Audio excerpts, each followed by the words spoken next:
twongeye kubaha ikaze kuri YouTube channel. Kuri uyu mwanya tugiye kurebera hamwe ikintu cyatumye uyu nguyu Yampano ubwo yamaraga kuva muri BK Arena ajya kuri televiziyo Rwanda akibasira Bruce Melody avuga ko Bruce Melody ntacyo amaze, nta naho amuzi ndetse atifuza no kumumenya.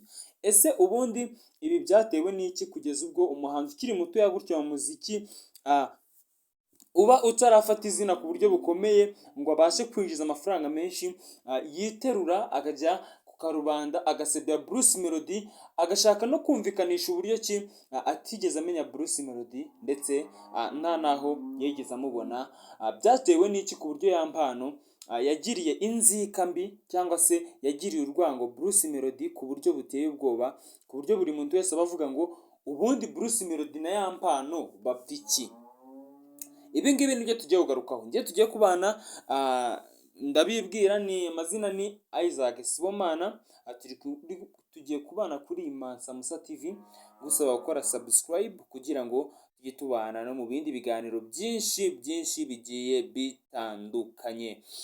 Ubundi hari mu mwaka wa 2024 uri gutangira, uyu nguyu Yampano yaragiye abwira Bruce Melody ko afite indirimbo ashaka ko bakorana.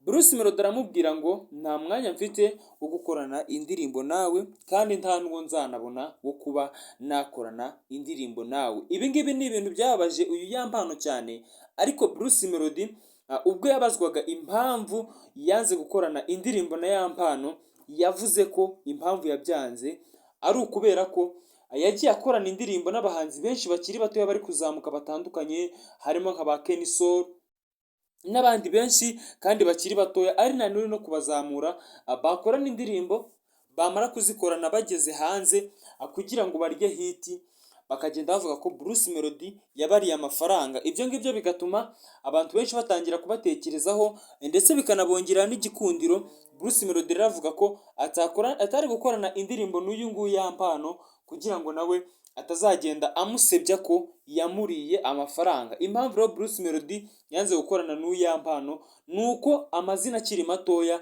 cyangwa se abantu bagifite amazina matoya mu muziki yagiye akorana nabo, by'umwihariko nka Kenny Soul, indirimbo bakoranye yitwa Ikinyafu, murayizi, yaramuzamara aramufasha, ariko nyuma Kenny Soul ibyo ntabwo yabyitayeho, ahubwo yatangiye kugenda amusebya avuga ko yamuririye amafaranga cyangwa se yamuriye amafaranga.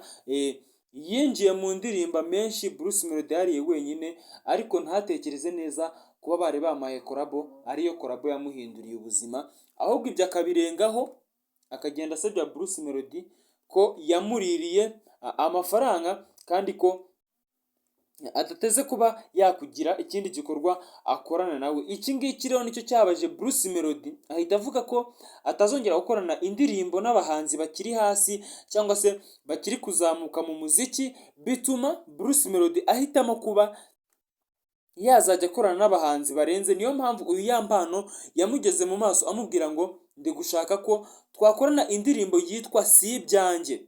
Indirimbo yitwa Si ibyanjye niyo yari ari kubwira Bruce Melody ngo bayikorane. Bruce Melody aramubwira ngo ntibishoboka, ntabwo twakorana umuziki.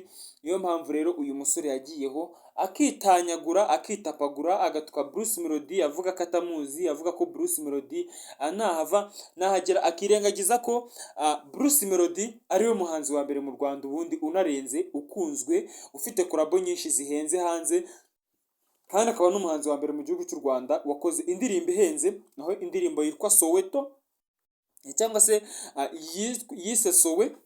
Iyi ndirimbo ayikoresha yamutwaye agera kuri miliyoni 52 z'amafaranga y'u Rwanda, ari indirimbo imwe kuyirikodinga no gufata amashusho yamutwaye agera kuri miliyoni 51 z'amafaranga y'u Rwanda.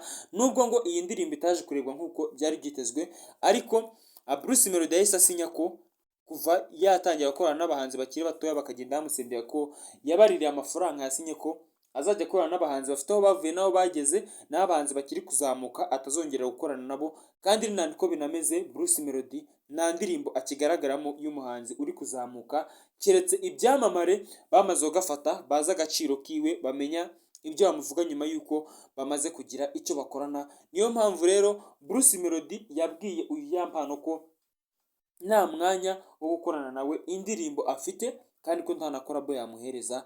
Ibi ngibi rero byababaje uyu nguyu Yampano, yumva ko ari agasuzuguro asuzuguwe, ariko Bruce Melody nyuma yaje kubisobanura anavuga ko impamvu ari kuvuga kuri ari uko akiri umwana, kandi ko Bruce Melody nta mwanya wo guterana amagambo n'abana afite.